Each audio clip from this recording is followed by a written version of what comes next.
My name's Aaron. I'm 29, and I'm the one everyone in my family used to call the reliable one.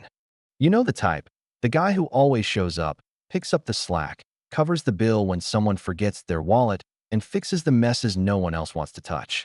For a long time, I wore that label like a badge of honor. I thought being dependable was a good thing. But somewhere along the way, that reliability turned into expectation, then obligation, then something uglier. It became a leash. It all came to a head on my birthday last year. My 29th. Nothing big, just a casual family dinner at my parents' house. Mom made her usual lasagna. My sister brought her two kids and pretended they didn't exist while they ran wild. And my brother, Nate, rolled in late with the usual air of smugness and a bottle of wine he probably took from a client. Classic Nate move.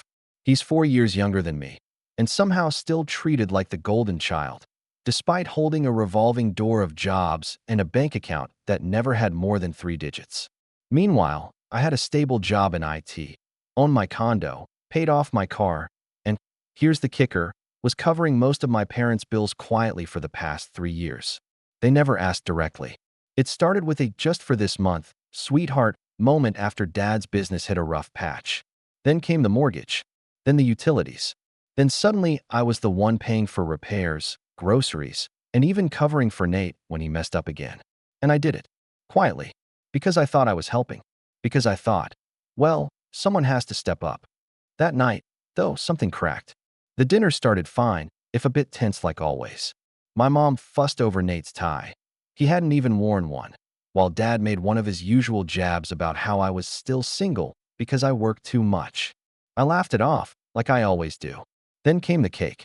It was store-bought, but whatever. They sang happy birthday half-heartedly, mostly out of tune, but I smiled anyway. Then Dad raised his glass and said, "To Aaron, may he never disappear, or we'd have no one left to fix our messes." The table chuckled. Then he added it, the line that still echoes in my head. "If you disappeared tomorrow, no one would miss you." The words hit me like a slap, but it was the reaction that gutted me. Nate laughed. Mom didn't say a word, just smiled and nodded like it was some sort of joke she'd heard before. My niece asked what disappeared meant, and no one even blinked. I stared at them. My own family. These people I had spent the last several years supporting emotionally, financially, and mentally, and they were laughing. Like I was a joke. Like I didn't matter. I excused myself quietly and left the house before anyone noticed I hadn't cut the cake. I didn't cry that night. I didn't scream or throw things. I just sat in my car for 2 hours in silence. That silence told me more than their words ever could. For the next 2 weeks, I went about my life like nothing had happened. I still paid the electric bill. Still covered Mom's credit card. Still Venmo'd Nate when he texted me some nonsense about being short on rent. But I also started planning. Quietly. Carefully.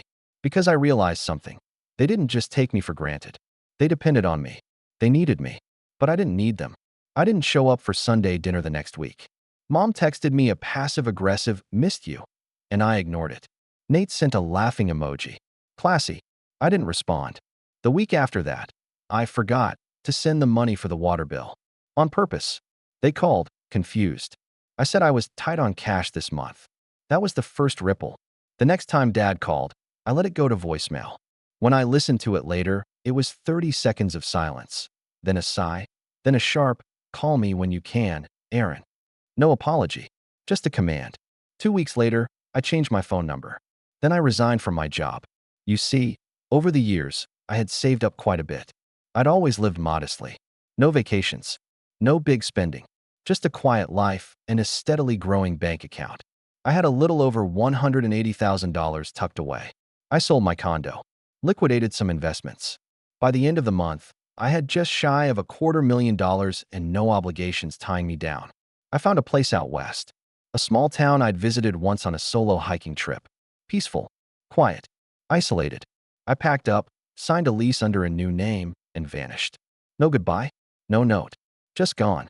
I cut off every digital footprint they could trace. I deleted my socials. Closed my old email. Canceled every account tied to the bills. And I watched. Not out of malice. Okay, maybe a little, but mostly out of curiosity. I wanted to see how long it would take before they noticed the world they leaned on had been built on my shoulders. The first sign came about 3 weeks later when Mom called my old job, and found out I had resigned.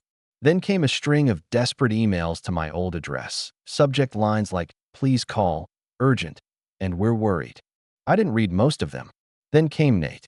He actually found one of my old college friends and messaged him to ask if I was okay. Told him I'd gone silent and that the family was concerned. My friend knew better. He told him I was fine, just busy. The desperation ramped up fast. The mortgage didn't get paid. The utilities were cut. Dad's pride wouldn't let him admit anything to the extended family, so they just told everyone I was traveling for work. In reality, they were drowning. Nate had no money to cover their losses. Mom's credit card started bouncing. Dad had a minor health scare, and they couldn't afford the medical bills. For the first time, they had to ask for help from the very relatives they'd spent years quietly judging.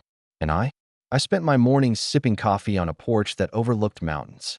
I went on long walks. I read books. I breathed for the first time in a decade. But that peace wouldn't last forever. Because about a month later, something happened, something that pulled me right back into their orbit whether I wanted it or not. It started with a knock on my new door. And standing there was someone I never expected to see. It was my cousin Jenna. Now, before I explain how she found me, let me back up. Jenna was the only person in our extended family I had ever really clicked with. We weren't close, but she always treated me like I was more than a wallet. She had this way of asking, "How are you?" that made you believe she actually wanted to know. But we hadn't talked much in years. She moved to Oregon for grad school, got married, had a kid, lived her life. So when she showed up on my doorstep in the middle of nowhere, I didn't know whether to be alarmed or weirdly touched. She looked exhausted. Not physically, more like the kind of emotional tired that clings to your bones. "Aaron," she said, stepping back like she wasn't even sure I'd let her in. "I'm sorry to show up like this. I didn't know where else to go." I blinked. "Jenna, how did you?" "I didn't," she admitted. "Not really. But I remembered you talking about this town years ago when you visited. I made a guess.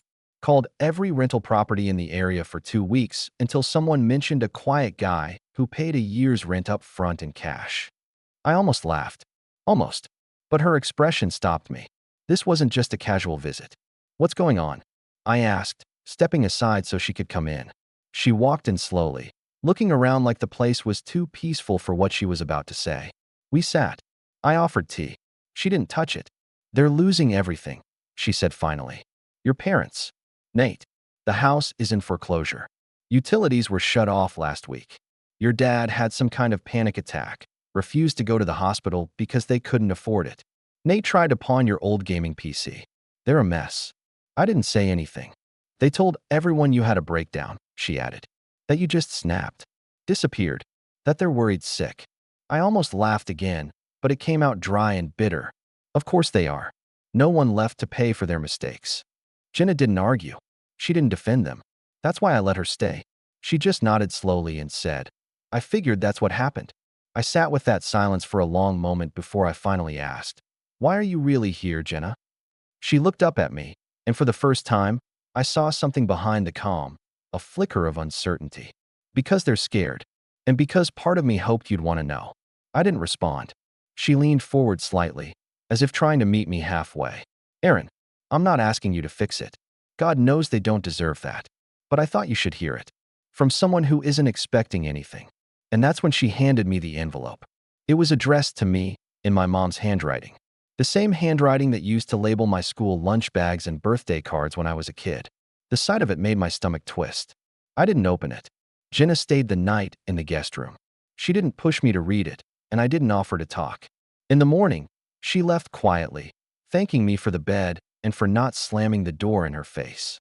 After she left, I sat with that envelope for hours. I turned it over in my hands, stared at the seal, thought about every memory that had led to this point.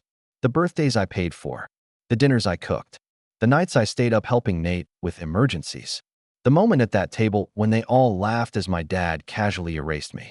I opened it. The letter was 2 pages. Handwritten. Shaky. Emotional in the way someone writes when they're scared of consequences, not when they feel genuine regret. "Aaron, we don't know what happened. One moment you were there, and the next, you were gone. No messages. No goodbye. We're scared. Are you okay? Your father's been sick. Nate is lost without you. We didn't realize how much you were holding together until it all started falling apart. Please, just tell us where you are. We're sorry if we said something that hurt you. We were just joking that night. You know how your dad is. He never means it. He misses you. We all do. Please come home. Just talk to us. Love. Mom. There it was. Not a word of accountability. Not a mention of what was actually said. Just a vague blanket apology wrapped in "we miss you," and we didn't mean it. No ownership. Just fear. I didn't cry. I folded the letter back into the envelope and tucked it in a drawer. That night, I went to bed with a strange calm in my chest. I realized something important. They weren't mourning me. They were mourning the loss of their safety net. The next few weeks passed quietly. No new visitors. No new letters. But I kept tabs. Watched from a distance. Jenna gave me occasional updates. They moved in with my aunt temporarily. Nate tried to launch a GoFundMe, claiming their breadwinner had vanished. It barely raised enough to cover a week of groceries. And then something happened that even I didn't see coming. One morning, Jenna called me. "You need to see this," she said. "Check your old email." I forwarded something. I logged into the email I hadn't touched in months. The one they probably assumed I'd abandoned. And there it was. An email from Nate. The subject line? "You owe us, Aaron." I stared at that subject line for a long moment. "You owe us, Aaron." For words, each one digging under my skin like a splinter. I clicked the email open, unsure if I was angry, amused, or just numb at this point. "Hey man, I don't know what your deal is or where you ran off to, but this is getting ridiculous. We've been through tough times since you ghosted everyone. Mom and Dad are barely hanging on, and I'm doing everything I can to keep things together here. You were the one who kept everything running. You paid for everything. That was your role. We didn't ask you to be the responsible one. You just were. So don't get mad at us now for relying on you. That's on you. If you think disappearing proves some kind of point, fine, you've made it. Now come back and fix what you broke. It's the least you can do after everything we've done for you. We're family. That still means something, right? Nate." I reread that last line. "We're family. That still means something, right?" Something about it made me laugh out loud. This dry, hollow kind of laugh that echoed through the walls of my quiet little cabin. They still didn't get it. They genuinely believed they were the victims here. That I'd somehow wronged them by no longer financing their lives. I didn't reply. Instead, I saved the email in a folder titled "Delusions," shut the laptop, and went for a walk. The trails behind the cabin were peaceful that time of day. Golden sunlight breaking through the trees, birdsong in the background, the faint crunch of leaves under my boots. I breathed in the quiet. The kind of quiet I'd never known growing up in a house filled with constant noise, complaints, demands, shouting, and the never-ending echo of "Aaron will handle it." As I walked, I kept turning over Nate's email in my mind. The tone, the entitlement, the way he twisted my disappearance into betrayal, like I had some duty stamped on my forehead the day I was born. That was your role. It rang in my ears like a bell I couldn't unring. No, not anymore. But even as I tried to shake it off, I knew deep down that something was shifting. The game was changing. They were no longer just confused and scrambling. They were angry. And desperation mixed with entitlement? That's a dangerous cocktail. Over the next few days, the emails kept coming. Not just from Nate. My mother sent a long one titled, "Please think about the family." It was full of vague guilt trips, references to my childhood, lines like, "Remember how we always supported your science fairs, and this family's been through enough already." I didn't delete it. I archived it with the others. Then came the letter from my dad. Actual, physical mail this time. Sent to the local post office under my old name, probably hoping it would somehow reach me. I didn't even know how he figured out the town. Maybe Jenna had slipped up, or maybe he just guessed. Inside the envelope was a single sheet of paper. Typed. No greeting. No signature. "You're punishing us. I get it. But you're punishing your mother most of all. She doesn't deserve this." I didn't mean what I said that night. I thought it was funny. "You used to have a sense of humor. You're being dramatic. We need help. Either you're part of this family, or you're not." That last line stuck with me. Either you're part of this family, or you're not. It was a threat. Not veiled, not subtle. Just a blunt instrument of emotional blackmail. The kind of statement someone makes when they think they still have power over you. But they didn't. Because I wasn't that same version of Aaron anymore. Still, part of me kept waiting for the next move. And it came, sooner than expected. I was out for groceries when I noticed someone following me. It wasn't anything obvious at first. just a man lingering a little too long in each aisle I visited. I'd never seen him before, a wiry guy in his late 30s, buzz cut, bland clothing, the kind of forgettable face you'd walk past a dozen times and never clock. But the third time I turned down a row and saw him there, staring at cereal he clearly wasn't buying. The hair on the back of my neck stood up. I paid in cash, left quickly, took a different route home. Didn't go straight to the cabin. I doubled back, checked for tails. Old habits from a paranoid uncle who used to be in the service. I never thought I'd need them. Eventually, I made it back, locked the doors, sat down, heart pounding just a little harder than I wanted to admit. That night, I checked all my security cams. Nothing out of the ordinary, but I changed my passwords. Again, I shut off the main Wi-Fi, moved money into a different account. Something was coming. I could feel it. And I was right. Because the next morning, a knock came at the door. But this time, it wasn't family. It was a man in a gray suit. And he was holding paperwork. I opened the door cautiously, not fully swinging it out. The man in the gray suit looked official, in the way people do when they want to be taken seriously more than they want to be understood. Mid-40s, sharp eyes, holding a leather folder in one hand and a business card in the other. "Mr. Aaron Caldwell?" he asked, even though he was clearly sure. I didn't answer right away. My instincts were coiled tight. "I represent the law firm of Kessler and Tate. I'm here on behalf of your family." He extended the folder toward me. I didn't take it. "My family hired a lawyer? They filed a claim," he said, with no sign of discomfort. "They're alleging financial abandonment, along with unlawful withdrawal of familial support." I actually laughed. Out loud. I couldn't help it. "Is that even a thing?" He gave a small, lawyerly shrug. "They believe they have grounds for civil damages, claiming you had a long-established pattern of financial care, and that your abrupt absence caused measurable harm." Now I did take the folder, more out of disbelief than curiosity. I flipped through the documents. There it was in black and white. Nate's name, my parents, statements about decades of care, unspoken familial agreement, and dereliction of duty to dependents. They were suing me for not paying their bills. The lawyer gave me a moment. "You're not obligated to respond now," he said, "but the court date is listed. You'll want representation." "I'm not obligated to do anything," I muttered, handing the folder back. "Tell them I'll see them in court." He gave a professional nod, turned, and left. I stood there for a while, motionless, the morning wind curling around me like a warning. So this was their endgame. Not a conversation, not an apology. Litigation. I knew then that this had to end. Not just legally, not just with a counter lawsuit. It had to end completely. They had shown me who they were, who they'd always been, and now they were giving me the gift of clarity. I'd spent most of my adult life believing that love meant sacrifice, that family meant endurance. But they had made it clear. To them, love meant control, and family meant obedience. And I was done. I didn't waste time. I hired a lawyer of my own, Reese, a sharp, no-nonsense woman with a background in family law and a distaste for emotional blackmail. After she read through their case, she actually rolled her eyes and said, "You've got to be kidding me. This wouldn't hold up in a reality TV court, let alone a real one." Still, we prepared. We documented everything.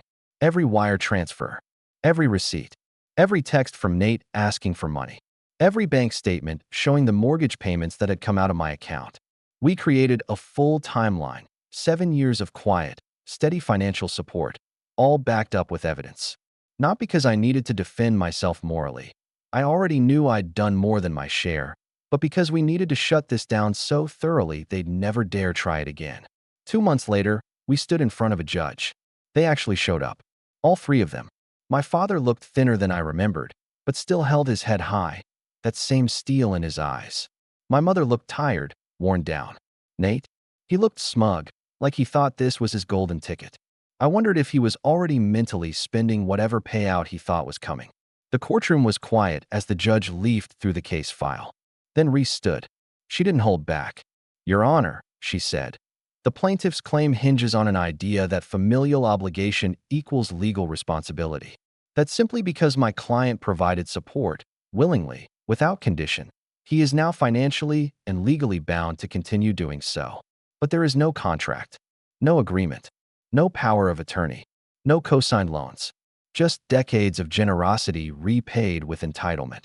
She submitted our documentation. Over 100 pages. When it was my father's turn, he tried to frame it emotionally. Your Honor, this isn't just about money. It's about betrayal. My son was a pillar in our family. He disappeared without warning, leaving us to pick up the pieces. Reese stood again. And where, exactly, was this sense of family when Mr. Caldwell was told, on his birthday, that he wouldn't be missed if he vanished? My father tried to speak again, but the judge raised a hand. I've seen enough. He looked directly at my parents. I'm dismissing the case with prejudice. Mr. Caldwell has no legal obligation to support you. Financial generosity does not equal legal duty, and frankly, this court is disturbed by the manipulation at the heart of this case. Then he turned to me. Mr. Caldwell, I hope you understand that walking away was your right. I nodded once. I do now. As the gavel came down, the sound echoed like a final door slamming shut. Outside the courtroom, they tried one last time. My mom rushed after me. Aaron, wait, please. We didn't know it would come to this. We were just scared. I turned, looked at her. At the woman who once made me soup when I was sick, who kissed my forehead goodnight when I was 7, and who sat silently while I was told I wouldn't be missed. I believe you, I said. But being scared doesn't justify what you did. It never did. Nate opened his mouth, but I raised a hand. Don't. Just don't. I walked away. That was over a year ago. Since then, I've rebuilt my life on my terms. I still live in the same cabin. Still hike those trails. I started teaching coding part-time online and finally finished that book I always said I'd write. It's not about revenge or family. It's about freedom and finding out who you are when no one else is telling you. I haven't heard from them since. Sometimes I think about that birthday dinner. The laughter, the smugness, the way they treated my existence as disposable. And then I think about now, the silence, the peace. They were right, in a way. I did disappear, and not one of them truly missed me. But I don't miss them either. And that, more than anything, tells me I made the right choice.